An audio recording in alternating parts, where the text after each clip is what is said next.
Télé 50, simplement congolais.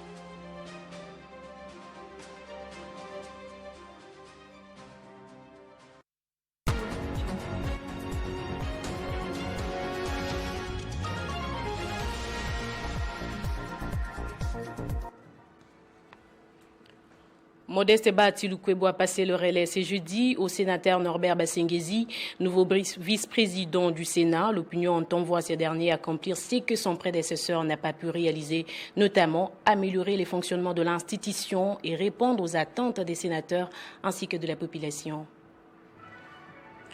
Et face à la crise migratoire en République démocratique du Congo, le ministre des Affaires étrangères est appelé à s'expliquer devant les élus nationaux.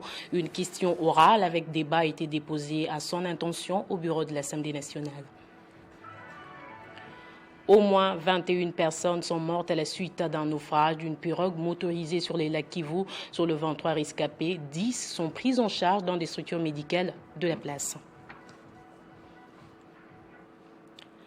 Bonsoir et bienvenue sur Télé 50. Si vous nous rejoignez à la une de l'actualité, au moins 21 personnes sont mortes à la suite d'un naufrage d'une pirogue motorisée sur les lacs Kivu. Selon la note circonstancielle établie par le chef du village Kabulo Ier, la pirogue a chaviré à la suite d'une forte vague. Ces derniers indiquent que parmi les 23 rescapés, 10 sont pris en charge dans des structures médicales de la place. Ils demandent aux autorités et aux personnes de bonne volonté de venir en aide aux familles sinistrées. Je le disais au sommaire, au Sénat, Modeste Batilou-Kwebo a passé les relais ce jeudi au sénateur Norbert Basengezi, nouveau deuxième vice-président du Sénat. Cette cérémonie des remises reprises marque l'entrée officielle en fonction du nouveau membre du bureau de la Chambre haute du Parlement. Dans l'actualité également, les députés Meshak Mandé Fumwela a présenté à l'Assemblée nationale 2 propositions de loi modificatives visant à réformer en profondeur le cadre électoral en République démocratique du Congo. Ces initiatives législatives s'inscrivent dans une volonté de renforcer la transparence, d'améliorer la gouvernance électorale et de structurer davantage le processus électoral en République démocratique du Congo. Les députés nationaux Mandé Fumwela Meshak a présenté à l'Assemblée nationale 2 propositions de loi modificatives visant à réformer en profondeur le cadre électoral en République démocratique du Congo. Ces initiatives législatives s'inscrivent dans une volonté de renforcer la transparence, d'améliorer la gouvernance électorale et de structurer davantage les processus démocratiques. Déposer des propositions de loi. La première concerne la modification de la loi portant organisation et fonctionnement de la CENI, la Commission électorale indépendante. Nous avons déposé une proposition de loi. La deuxième concerne également la proposition de loi qui modifie la loi électorale sur l'organisation des élections en RDC. Donc c'est ça les 2 propositions. Chacune de ces 2 propositions contient des innovations. Parlant de la loi organique portant organisation et fonctionnement, vous allez voir que nous avons apporté une touche nouvelle tout en proposant, bien sûr, l'organisation des élections ou soit l'organisation de la CENI doit tenir compte des critères géopolitiques comme c'est exigé dans la Constitution. Nous avions également demandé la suppression de l'Assemblée plénière parce qu'aujourd'hui, lorsque vous regardez cette Assemblée plénière, elle est pléthorique et budgétivore. Un membre du bureau, un membre de la plénière a rang d'un vice-ministre. Nous avons organisé les élections ici en 2011. Ils étaient au nombre de 11. Il n'y avait pas d'inconvénient. Aujourd'hui, ils sont au nombre de 15. Les 2 propositions de loi seront soumises à l'examen de la plénière de l'Assemblée nationale où elles feront l'objet d'un débat avant leur éventuelle adoption. En cas de recevabilité, elles seront transmises au Sénat pour une seconde lecture conformément à la procédure législative en vigueur. À travers ces réformes, l'honorable Mandé Fumwela Meshak ambitionne de doter la République démocratique du Congo d'un système système électoral plus transparent, plus équitable et mieux structuré. Je le disais également au sommaire, le député national Christian Mondo Timba a déposé au bureau de l'Assemblée nationale une question orale avec débat adressée au ministre des Affaires étrangères. C'est au sujet des refoulés des États-Unis d'Amérique. Nous sommes venus déposer au nom du groupe parlementaire une question orale avec débat adressée à la ministre d'État, ministre des Affaires étrangères et coopération internationale, concernant le dispositif mis en place pour recevoir les refoulés des États-Unis en République démocratique du Congo. Vous n'êtes pas sans savoir que l'ensemble de la population se pose la question sur ce qui se passe pour que des espaces de souveraineté, notamment l'accueil des réfugiés ou des personnes indésirables aux États-Unis, soient mis en œuvre au niveau de notre pays, alors que notre pays souffre déjà des conflits internes, de la guerre, et que nous nous souvenons encore très bien que c'est à cause de l'opération turquoise en 1994 que les réfugiés rwandais sont entrés dans notre pays et que depuis lors, notre pays souffre des affres de la guerre. Aujourd'hui, nous sommes nous-mêmes en guerre, nos compatriotes sont en train de errer dans les pays voisins, d'autres sont déplacés sans domicile à l'intérieur du pays, plutôt que de nous occuper de nos problèmes internes, d'assurer la sécurité de nos populations. Le gouvernement semble être préoccupé par signer des accords qui mettent en cause la souveraineté nationale. Nous voulons donc que la ministre vienne devant le Parlement pour rendre compte de ce qui s'est passé et qu'elle nous dise quel est le contenu de ces accords et quels sont les avantages que notre pays trouve dans cela, parce que de notre côté, nous avons l'impression qu'il s'agit tout simplement de se mettre genoux à terre devant les États-Unis et de brader la souveraineté nationale. Et l'opposition congolaise dénonce avec la plus grande fermeté la politique d'accueil des migrants à Kinshasa en provenance des États-Unis jugée excessive entre arguments sécuritaires, pression sur les services publics et devoirs humanitaires défendus par le gouvernement. Cette mobilisation relève d'une profonde fracture autour de la question migratoire au pays. Le régime de M. Félix Tshisekedi Tshilombo doit comprendre que la République démocratique du Congo n'est pas un dépotoir migratoire, ni une terre de déportation, ni un fourre-tout. Notre hospitalité de 1994 nous a coûté bien cher. 10 millions de compatriotes ont perdu la vie. 8 millions de déplacés internes. 600 000 Congolaises et Congolais sont placés dans des camps de réfugiés, vivant dans des conditions infrahumaines. En dehors de nos frontières, plus d'1 million de Congolais sont réfugiés au Rwanda, en Ouganda, en Tanzanie, en Zambie, au Kenya et au Burundi. Voilà les résultats de notre hospitalité de 1994. Par ailleurs, le régime de M. Tshisekedi se permet, sans un véritable débat de fond au niveau du Parlement congolais, d'accueillir des étrangers à identité méconnue sur nos terres. Par cet acte, M. Tshisekedi vient de prouver aux fils et aux filles de la RDC que leur avenir ne vaut rien à ses yeux, que leur intérêt ne compte pas. Quel est le rôle du Parlement en RDC? Chers compatriotes, cette décision de M. Tshisekedi est d'une incongruité inouïe en cette période délicate que traverse l'Est du pays. Période marquée par une fragilité d'entente intercommunautaire dans plusieurs coins du pays. La République démocratique du Congo fait face à un risque de remplacement de population.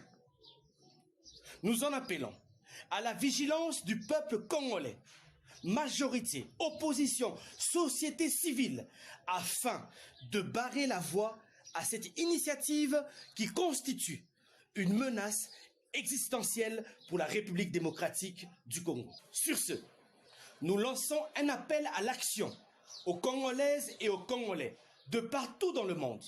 Vous qui considérez que la RDC n'est pas un dépotoir migratoire, nous vous invitons dans les prochains jours à signer une pétition en marge des actions de grande envergure prévues sur terrain pour faire obstacle à cette énième bavure du régime de M. Tshisekedi.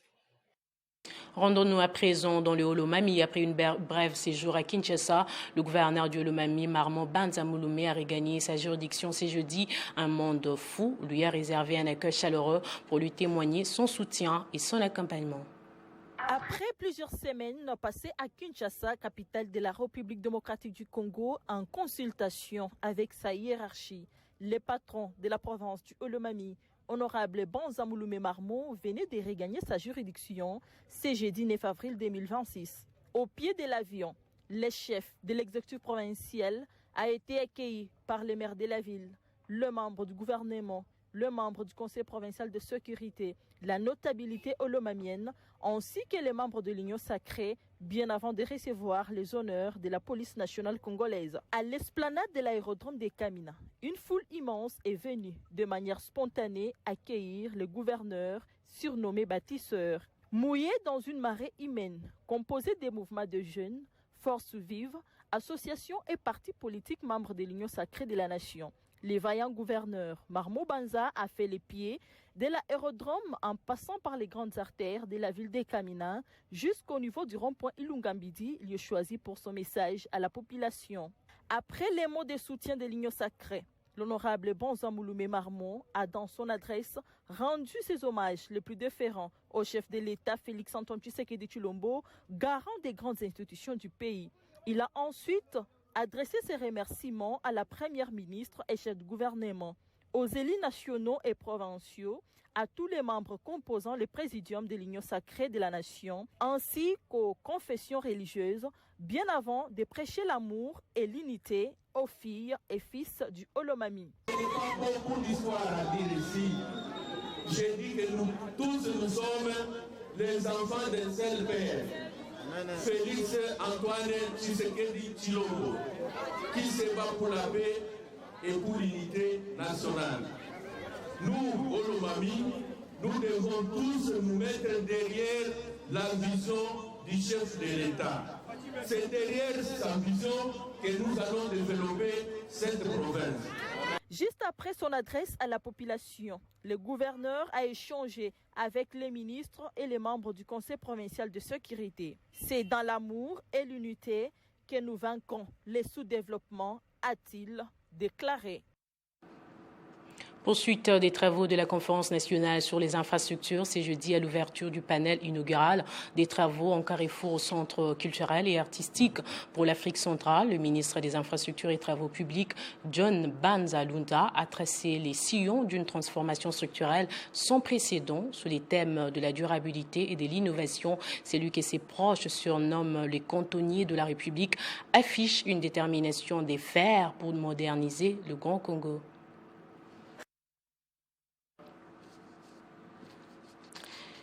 À Kinshasa, la religion occupe une place centrale dans la vie de nombreux jeunes, influençant leurs choix, leur comportement et leur vision du monde. Face aux difficultés du quotidien, beaucoup y trouvent un refuge, un encadrement et une source d'espoir, faisant des églises des véritables espaces d'écoute et d'intégration. Toutefois, cette influence croissante soulève des interrogations sur le rôle réel de la religion dans la construction de la jeunesse et son impact sur la société actuelle. Kinshasa, la religion occupe une place centrale dans les quotidiens de nombreux jeunes. Dans un contexte marqué par de fortes difficultés socio-économiques, elle apparaît à la fois comme un repère moral, un soutien psychologique et un cadre structurant. Pour une grande partie de la jeunesse quinoise, la foi influence profondément le choix des vies. Qu'il s'agisse des décisions personnelles, professionnelles ou relationnelles, le principe religieux oriente les comportements et façonne une certaine vision du monde. Très présente dans la capitale, les églises jouent ainsi un rôle clé en offrant des activités, des conseils spirituels et un encadrement rassurant. Face au chômage, au manque d'opportunités et aux pressions sociales, beaucoup de jeunes trouvent dans la religion un véritable refuge. Les lieux de culte deviennent alors des espaces d'écoute, d'expression et d'intégration. Ils permettent de développer un sentiment d'appartenance souvent difficile à trouver ailleurs, tout en bénéficiant d'un accompagnement moral et spirituel. Toutefois, cette influence croissante s'issue également des débats. Certains s'interrogent sur son impact réel. Contribue-t-elle à renforcer l'autonomie et l'esprit critique ou favorise-t-elle plutôt une certaine dépendance ? D'autres évoquent les risques d'une emprise excessive, notamment lorsque certains leaders religieux exercent une forte influence sur les décisions individuelles. Malgré ces questionnements, la religion demeure un acteur incontournable dans la construction de la jeunesse à Kinshasa. Entre espoir, encadrement et remise en question, elle continue de façonner les parcours et les aspirations d'une génération évoluant au cœur d'une société en pleine transformation. Et pour finir, le rassemblement des compagnons d'Étienne Tshisekedi Mulumba a tenu un point de presse ce jeudi à Kinshasa. Il était question d'éclairer l'opinion nationale et internationale au sujet des cadeaux offerts aux léopards par le président de la République, Félix-Antoine Tshisekedi Tshilombo, actuellement à la base d'une polémique. Il y a lieu de reconnaître objectivement que cet événement constitue un exploit qui marquera indéfiniment l'histoire de notre cher et beau pays, la République démocratique du Congo.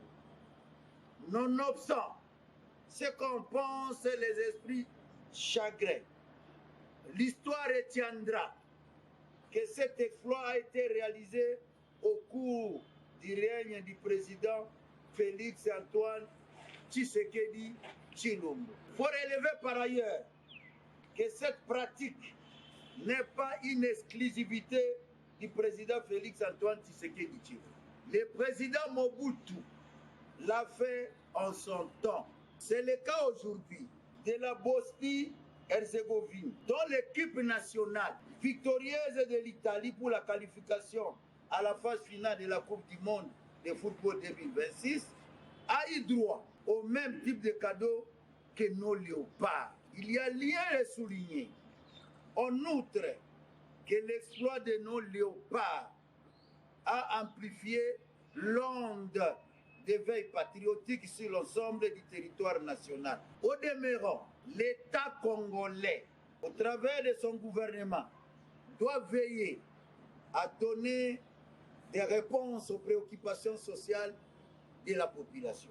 Il est certes établi qu'au travers de la gratuité de l'enseignement et de la maternité, le gouvernement s'inscrit dans la vision du président Félix-Antoine Tshisekedi Tshilombo qui prône avant toute chose les changements, notamment dans le sens de promouvoir les conditions sociales de la population.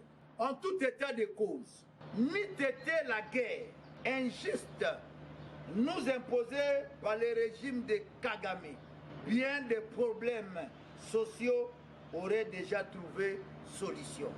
Dès lors, les RCT-CPS invitent le peuple congolais à faire confiance à son Excellence Félix-Antoine Tshisekedi Tshilombo, président de la République, chef de l'État. Place au rappel des titres présents. Modeste Baatiloukwebo a passé le relais ce jeudi au sénateur Norbert Bassengezi, nouveau vice-président du Sénat. L'opinion entend voir ce dernier accomplir ce que son prédécesseur n'a pas pu réaliser, notamment améliorer le fonctionnement de l'institution et répondre aux attentes des sénateurs ainsi que de la population. Face à la crise migratoire en République démocratique du Congo, le ministre des Affaires étrangères est appelé à s'expliquer devant les élus nationaux. Une question orale avec débat a été déposée à son intention au bureau de l'Assemblée nationale. Au moins 21 personnes sont mortes à la suite d'un naufrage d'une pirogue motorisée sur les lacs Kivu. Sur les 23 rescapés, 10 sont pris en charge dans des structures médicales de la place. Ainsi s'achève complètement ce journal. L'actualité reste en continu sur les www.tele50.cd et sur Banamboka Congo. Nous saluons les téléspectateurs qui nous suivent à partir de Congo-Brazzaville grâce à Télé 50.